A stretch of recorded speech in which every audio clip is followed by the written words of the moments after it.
Hello students, मैं मोहम्मद सरफराज नवाज़ commerce की इस क्लास में आपका फिर से एक मरतबा वेलकम करता हूं। आज हमारा टॉपिक फॉरेक्स मार्केट रहेगा। फॉरेक्स मार्केट को फॉरेन एक्सचेंज मार्केट भी कहते हैं, फॉरेन करेंसी मार्केट भी कहते हैं और करेंसी मनी मार्केट भी कहते हैं। फॉरेक्स मार्केट दुनिया में सबसे बड़ा फाइनेंशियल मार्केट होता है और सारी दुनिया में ये इलेक्ट्रॉनिक नेटवर्क कम्युनिकेशन के ज़रिए काम करता है और फ़ोन नेटवर्क भी जिसको हम कह सकते हैं, जिसकी वजह से सारी दुनिया में 24 घंटे फॉरेक्स मार्केट खुला रहता है। फॉरेक्स मार्केट को ओवर द काउंटर मार्केट भी कहते हैं। फॉरेक्स मार्केट में मंडे टू फ्राइडे ट्रेडिंग होती रहती है। हर कंट्री के फॉरेक्स टाइमिंग्स अलग अलग होते हैं। जब एक कंट्री का फॉरेक्स मार्केट बंद होता है तो दूसरी कंट्री का फॉरेक्स मार्केट खुलता है, यानी 24 घंटे फॉरेक्स मार्केट खुला रहता है, कारोबार होते रहता है पूरी दुनिया में। फॉरेन करेंसी का सेल परचेज होना फॉरेक्स मार्केट कहलाता है। जैसा शेयर मार्केट में सिक्योरिटीज़ की ट्रेडिंग होती है, बिल्कुल वैसे ही फॉरेक्स मार्केट में करेंसीज़ की ट्रेडिंग होती है। इंडिया में एक्सचेंज कंट्रोल को 1939 में शुरू किया गया और आरबीआई को इख्तियार दिए गए कि वो फॉरेक्स मार्केट को रेगुलेट करे और फॉरेन एक्सचेंज पेमेंट्स को बाकायदा करे।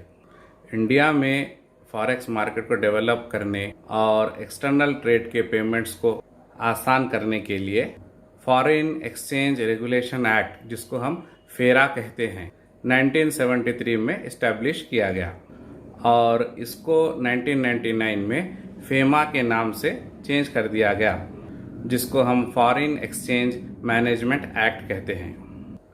फॉरेक्स मार्केट एक ऐसा सिस्टम है जहां पर सेलर्स और बायर्स का इंटरनेशनल नेटवर्क होता है, जहां पर वो डिफरेंट कंट्रीज़ के करेंसीज को एक्सचेंज करते हैं।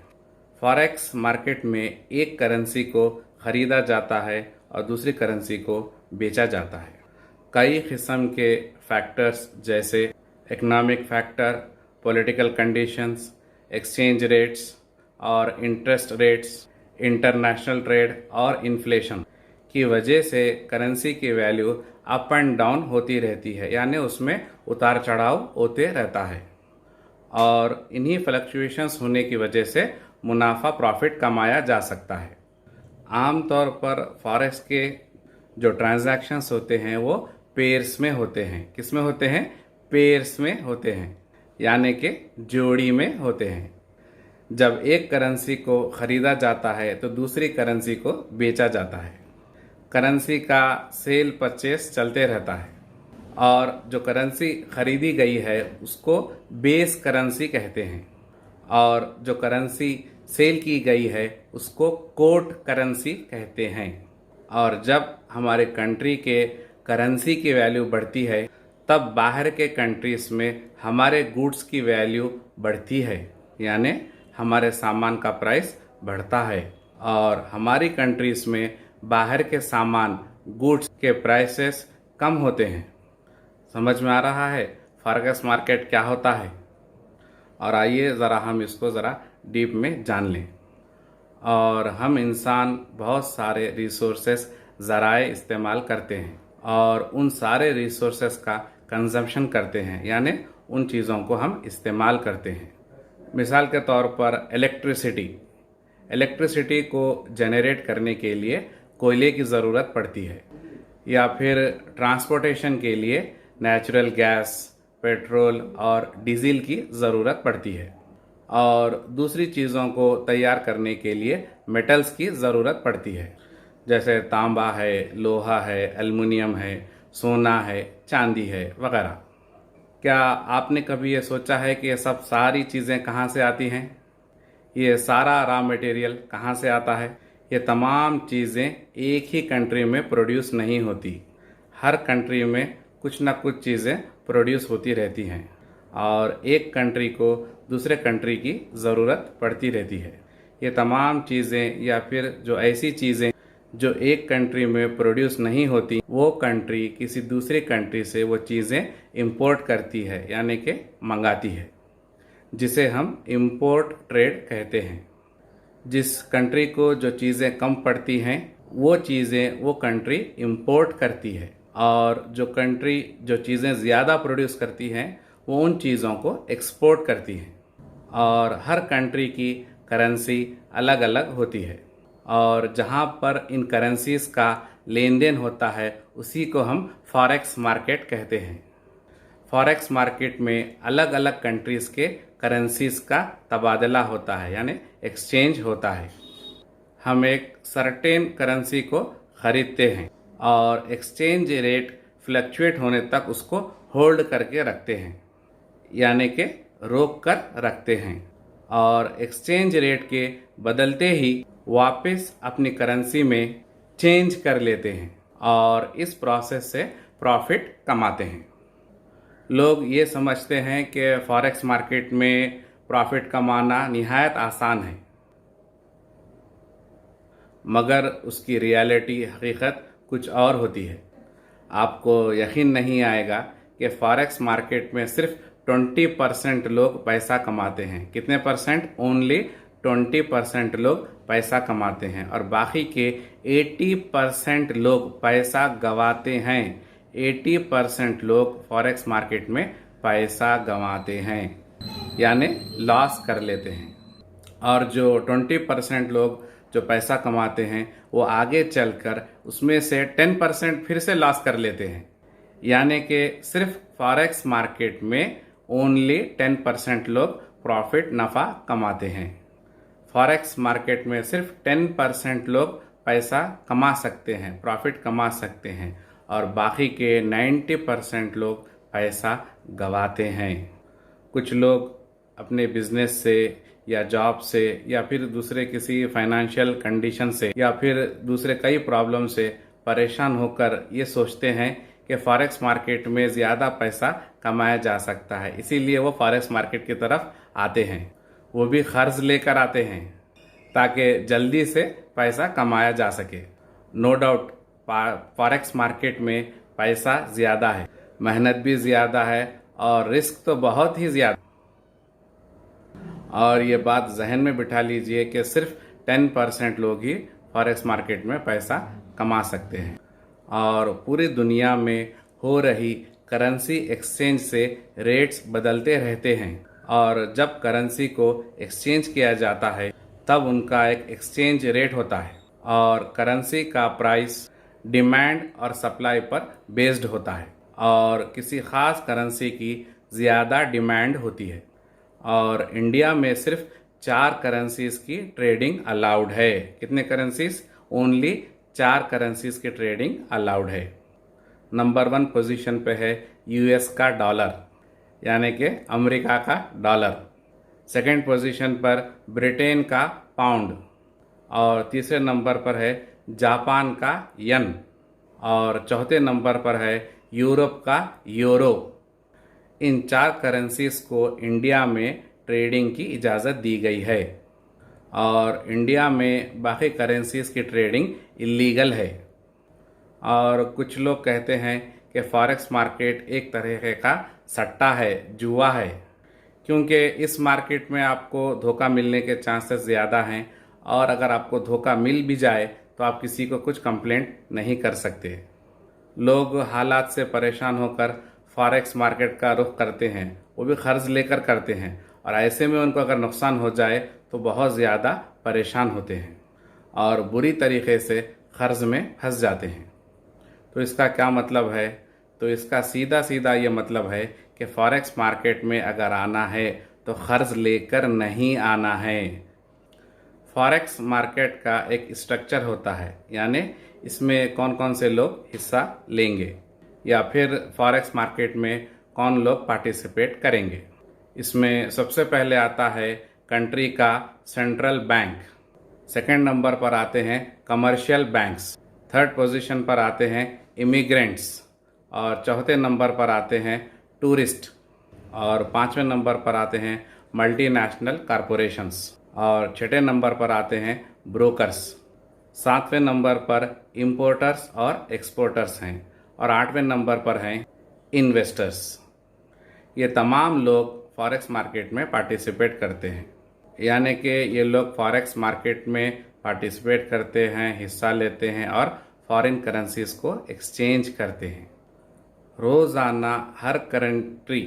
रोज़ाना डेली हर कंट्री किसी न किसी कंट्री से ट्रेड करती है और जिन चीज़ों की ज़रूरत होती है वो दूसरी कंट्री से वो चीज़ें मंगाती है। मिसाल के तौर पर क्रूड ऑयल, टेक्नोलॉजी, स्टील या फिर मिसाइल्स वगैरह, या फिर एग्रीकल्चरल प्रोडक्ट्स वगैरह। यानी कि जो भी कंट्री में जो चीज़ें तैयार नहीं होती वो किसी दूसरी कंट्री से वो चीज़ें मंगाती हैं और हर कंट्री दूसरी कंट्री पर डिपेंड है और पूरा दिन एक कंट्री का दूसरे कंट्री से बिजनेस चलते रहता है। और एक दिन में फॉरेक्स मार्केट में पूरी दुनिया में 5 ट्रिलियन डॉलर का कारोबार होता है। कितना होता है? 5 ट्रिलियन डॉलर का कारोबार होता है। क्या आप जानते हैं कि 5 ट्रिलियन डॉलर कितने होते हैं? 1 मिलियन का 10 लाख, 1 मिलियन डॉलर के 5 करोड़ रुपए, 1 बिलियन डॉलर के 5,000 करोड़ रुपए और 1 ट्रिलियन डॉलर के 50 लाख करोड़ रुपए और 5 ट्रिलियन डॉलर के 2.5 लाख करोड़ करोड़ रुपए। तो 5 ट्रिलियन डॉलर के कितने हुए? 2.5 लाख करोड़ करोड़ रुपए। तो समझ में आया फॉरेक्स मार्केट में कितने करोड़ों का, लाखों करोड़ों का कारोबार होता है सिर्फ एक दिन में। और इंडिया में फॉरेक्स मार्केट में बिजनेस तकरीबन रोज़ाना 1 लाख डॉलर का होता है और वर्ल्ड मार्केट हमारे इंडिया से तकरीबन 200 गुना ज़्यादा है। तो समझ में आया फॉरेक्स मार्केट कितना बड़ा फाइनेंशियल मार्केट है। फॉरेक्स मार्केट में यूएस के डॉलर को ज़्यादा अहमियत दी गई है और तकरीबन हर कंट्री यूएस डॉलर में ही ट्रेड करना पसंद करती है। यूएस के डॉलर को बहुत ज़्यादा अहमियत हासिल है और आज अमेरिका के 1 डॉलर की वैल्यू इंडिया में तकरीबन 70 रुपये के लगभग आसपास है या उससे ज़्यादा है। और आज से तकरीबन 50 साल पहले यूएस के डॉलर की कीमत इंडिया में सिर्फ 7.5 रुपये थी। कितनी थी? सिर्फ 7.5 रुपये थी। और 50 साल के बाद उसकी कीमत बढ़कर आज तकरीबन यूएस के 1 डॉलर की कीमत हमारे इंडियन करेंसीज में 70 रुपीज़ है। तो ऐसा क्यों है और इसके क्या रीज़न्स हैं? और इसके बहुत सारे रीज़न्स हो सकते हैं। कंट्री के ऊपर कितना कर्ज है और उसका जीडीपी ग्रोथ रेट कितना है, कंट्री के ऊपर कितना कर्ज है और उसका जीडीपी ग्रोथ रेट कितना है और कंट्री की इंपोर्ट एक्सपोर्ट पॉलिसी कैसी है, ये तमाम चीज़ें मिलकर करेंसी की वैल्यू को बताती हैं। यानी कि इन तमाम चीज़ों के ऊपर किसी भी मुल्क की, कंट्री की करेंसी की वैल्यू डिपेंड है। और हर कंट्री में जो सेंट्रल बैंक होता है उसको फॉरेन रिज़र्व मेंटेन करना होता है। और अब यह फॉरेन रिज़र्व क्या है? फॉरेन रिज़र्व का मतलब खुद की करेंसी को रखना और किसी दूसरे कंट्री की करेंसी को भी रखना होता है, जिसको हम फॉरेन रिज़र्व कहते हैं। तो समझ में आ रहा है फॉरेक्स मार्केट क्या होता है। फॉरेक्स मार्केट का बहुत गहरा ताल्लुक स्टॉक एक्सचेंज से है और जब भी स्टॉक मार्केट में शेयर्स की वैल्यू गिरती है तो डॉलर का रेट बढ़ता है। ऐसा क्यों होता है कि जब स्टॉक मार्केट में शेयर्स की वैल्यू गिरेगी तो डॉलर का रेट क्यों बढ़ेगा? तो उसका भी एक रीज़न है। इसलिए ऐसा होता है कि जब हायर वैल्यूएशन से शेयर मार्केट में जब शेयर्स की गिरावट आती है तो शेयर मार्केट में शेयर्स बेचकर जो पैसे आएंगे तो वो पैसे फॉरेन इंस्टीट्यूशनल इन्वेस्टर्स यानी बैरूनी मुल्क के सरमाएकार उन पैसों को डॉलर में कन्वर्ट कर देंगे। तो इससे डॉलर का डिमांड बढ़ेगा और फिर डॉलर का रेट भी बढ़ जाएगा। तो समझ में आया डॉलर का रेट कैसे बढ़ता है। फॉरेक्स मार्केट में लॉन्ग टर्म या शॉर्ट टर्म के लिए ट्रेड करके हमेशा पैसे नहीं बनेंगे, और पैसे जब भी बनेंगे जबकि मौका अच्छा है। और इस मौके को जानने के लिए लोगों का प्रोफेशनल डिसिप्लिन होना बहुत ज़रूरी होता है, और मेहनती लोग चीज़ों को समझकर ढंग से एंट्री लेते हैं, तभी उन्हें फॉरेक्स मार्केट में प्रॉफिट मिलेगा। तो समझ में आया फॉरेक्स मार्केट क्या होता है, कैसे काम करता है, और ये हर कंट्री के लिए ज़रूरी होता है। अगर इंडिया अमेरिका से कुछ टेक्नोलॉजी ख़रीदता है तो अमेरिका को अमेरिकन करेंसी पेमेंट करना पड़ेगा, मतलब यानी कि डॉलर में पेमेंट करना पड़ेगा। अब इंडिया क्या करेगा, इंडिया अपने मुल्क के सेंट्रल बैंक को इंस्ट्रक्ट देगा या फिर कांटेक्ट करेगा, और अब वो बैंक उस ट्रांजैक्शन को कंप्लीट करने के लिए फॉरेन एक्सचेंज मार्केट से डॉलर खरीदेगा और पेमेंट कर देगा। तो समझ में आया फॉरेक्स मार्केट का हर कंट्री के लिए होना कितना ज़रूरी है। अब चूंकि हर चीज़ ऑनलाइन हो चुकी है तो फॉरेक्स मार्केट भी ऑनलाइन काम करता है। जैसे हमारे कंट्री में एटीएम कार्ड्स वगैरह होते हैं, बिल्कुल वैसे ही फॉरेक्स कार्ड भी होते हैं। Yes bank, Axis bank, HDFC bank, ICIC bank, ये तमाम बैंक्स बेस्ट फॉरेक्स कार्ड्स फ्राहम करते हैं। जब आप किसी दूसरी कंट्री को विज़िट करते हैं तो वहाँ की करेंसी रखने की ज़रूरत नहीं पड़ती, क्योंकि आपके पास फॉरेक्स कार्ड मौजूद है जो उस कंट्री की करेंसी में पेमेंट कर देगा। तो समझ में आया फॉरेक्स मार्केट क्या होता है। मैं उम्मीद करता हूँ कि आपको ये क्लास समझ में आई होगी, और इस क्लास को आप बार बार सुनिए, आपको वो चीज़ समझ में आ जाएगी। तो आज हम हमारी इस क्लास को यहीं पर ख़त्म करते हैं और मिलते हैं अपने नेक्स्ट वीडियो में। Thank you.